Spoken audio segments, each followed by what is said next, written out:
నమస్కారం. నేను చందు. సంతోషం, సంతృప్తి. ప్రపంచంలో వెలకట్టలేని సంపదలు రెండే రెండు. ఒకటి మనశ్శాంతి, రెండు సంతృప్తి. ఈ రెండింటిని సంపాదించుకున్నవారు అమిత సంతోషాన్ని, సంతృప్తిని అనుభవిస్తారు. సంతోషం, సంతృప్తి ఒకదానితో ఒకటి అవినాభావ సంబంధం కలిగి ఉంటాయి. మన శ్రమకు మించిన ఫలితాన్ని కోరడం, అర్హతను మించి ఆశించడం ఎల్లప్పుడూ దుఃఖహేతువే.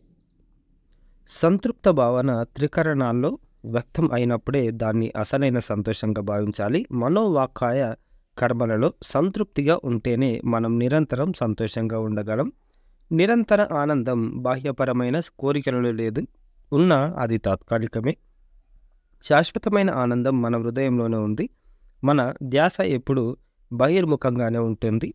అందువల్లే అంతరంగంలో నెలకొని ఉండే నిరంతర ఆనందాన్ని ఆస్వాదించలేకపోతున్నాం. మనిషి మానసిక ఒత్తిళ్లకు లోనైనప్పుడు ఉపశమనం కోసం ప్రత్యామ్నాయ మార్గాల వైపు దృష్టి సారిస్తాడు. కొంతమంది వ్యసనాల వెనుక, మరికొంతమంది ఆధ్యాత్మికత వైపు పరుగులు పెడుతున్నారు. అవసరార్థం తెచ్చిపెట్టుకున్న ఏ కొత్త అలవాటైనా ఎక్కువ కాలం కొనసాగదు. ఈ లోకంలో సదా దాతవై వర్ధిల్లు అన్నారు వివేకానంద. తన వద్ద ఏమీ లేకపోయినా ఇవ్వాలనే భావన కలిగి ఉంటే లేమి అనేది ఉండదు. లేమి లేకపోవడం సంతృప్తికి చిహ్నం. నిజ జీవితంలో మనకు ఎదురయ్యే సమస్యలన్నీ మనకు కొత్త పాఠాలు బోధించే అధ్యాపకులే. ఉదాహరణకు, ఒంటరిగా ఉండాలంటే భయం అనుకోండి.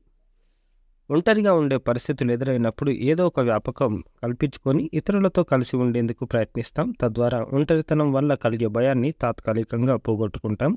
కానీ సంతోషాన్ని, సమస్థితిని కోల్పోతాం. ధైర్యంగా ఎదుర్కోగలిగే మనోపరిపక్వత అలవర్చుకుంటే ఏకాంతంలో ఉండే ఆనందం అనుభవంలోకి వచ్చి మనోబలం దృఢపడుతుంది. నిశ్శబ్దంగా, మౌనంగా ఉండడం, మాటల పొదుపు వల్ల సంతృప్తి లభిస్తుంది. మాటలో కాఠిన్యం, కావేశాలకు వ్యక్తి కర్కశ స్వభావాన్ని తెలియజేస్తాయి. వాదోపవాదాలకు అవకాశం ఇవ్వకుండా క్లుప్తమైన, సరళమైన, మృదు సంభాషణతో భావాలను వ్యక్తీకరిస్తే వాచక సంతృప్తి కలుగుతుంది. ఒక మంచి పని చేస్తే దాని ద్వారా ఎనలేని మానసిక సంతృప్తి కలుగుతుంది. అది ఉన్నవారి ముఖాలు ప్రశాంతంగా ఉంటాయి.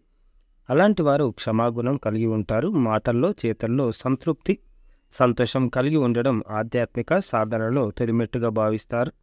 చీకటి లేని వెలుగుకు విలువ లేదు. అలాగే కష్ట నష్టాలు లేకుండా వచ్చే సంతోషానికి సంతృప్తి ఉండదు. అది ఎక్కువసేపు నిలవదు. ఓర్పు, సహనాలతో పరిస్థితులను ఎదుర్కొంటూ తద్వారా వచ్చే విజయంలోనే అసలైన సంతోషం, సంతృప్తి లభిస్తాయి. ఆరోగ్యాన్ని కాపాడుకోవడం, ఇతరులకు సహాయపడడం, క్రమశిక్షణ కలిగి ఉండడం, మనసును నియంత్రించుకోవడం వల్లనే జ్ఞాన మార్గంలో పయనించగలం. అది అలౌకిక సంతోషాన్ని, సంతృప్తిని ఇస్తుందన్నది బుద్ధుడి మాట అని ఎం వెంకటేశ్వరరావు గారు రాసిన అంతర్యామి ఇదన్నమాట. మరి నిజమైన సంతోషం అంటే ఏంది? సంతృప్తి అంటే ఏంది? ఇతరులకు సహాయపడడంలో సంతోషం ఉంది. మన వల్ల ఒకరు మంచిగా అయ్యారు అనే దాంట్లో సంతృప్తి ఉంటుంది. గుర్తుపెట్టుకోండి. ఇది ఈ రోజుకి సంబంధించిన ఆర్టికల్. లైక్ చేయండి, షేర్ చేయండి, సబ్స్క్రైబ్ చేయండి. Thank you. ధన్యవాదాలు.